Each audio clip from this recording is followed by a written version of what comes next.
Some of the very wittiest and most interesting letters of our time have completely disappeared into oblivion. They were written by me, and the recipients just threw them away, unfortunately. However, this is John Cheever's letter about a cat, a wonderful writer.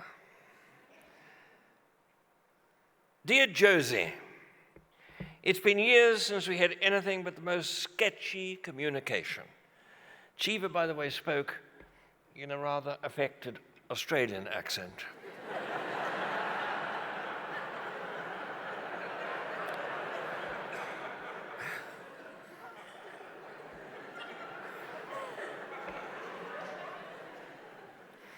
I've long since owed you an account of the destiny of your cat, and here we go. The cat, after leaving him, seemed not certain of his character or his place, and we changed his name to Delmore, which immediately made him more vivid. The first sign of his vividness came when he dumped a load. It's an American expression. In a Kleenex box while I was suffering from a cold. Now,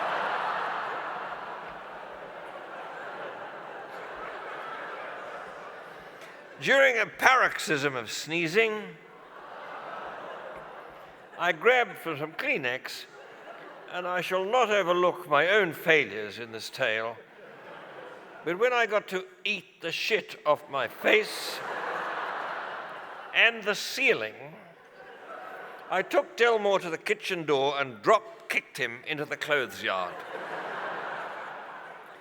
This was an intolerable cruelty, and I've not yet been forgiven. He's not a forgiving cat. Indeed, he's proud. The next eventfulness came on Thanksgiving, when the family had gathered for dinner, and I was about to carve the turkey. There came a strangling noise from the bathroom.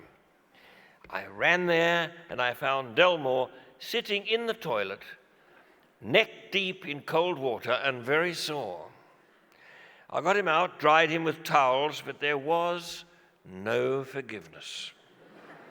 Shortly after Christmas, a Hollywood writer and his very nice wife came to lunch. My usual salutation to Delmore is "up yours." And when the lady heard me say this, she scorned me and gathered Delmore to her breasts. Delmore, in a flash, started to unscrew her right eyeball.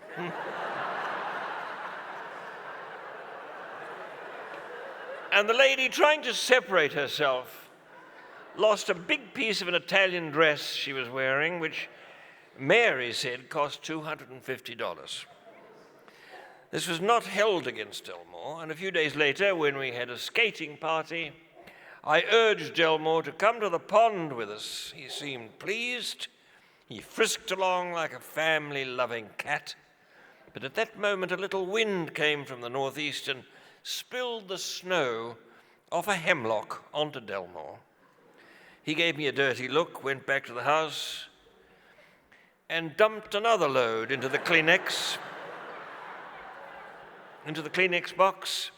This time he got the cleaning woman, and they remain unfriendly. This is not meant at all to be a rancorous account, but Delmore contributes a dynamic to all our relationships. People who dislike me go directly to his side, and he's thus a peacemaker. He loves to play with toilet paper. He does not like catnip mice. He does not kill songbirds. In the spring, the rabbits chase him around the lawn, but they leave after the lettuce has been eaten, and he has the terrace pretty much to himself. He's very fat these days, and his step sounds more like that of a barefoot middle-aged man on his way to the toilet than the settling in of a winter fog, but he has his role, and we all respect it. And here endeth my report on Delmore the cat. I hope all is well with you. Mary teaches, I write.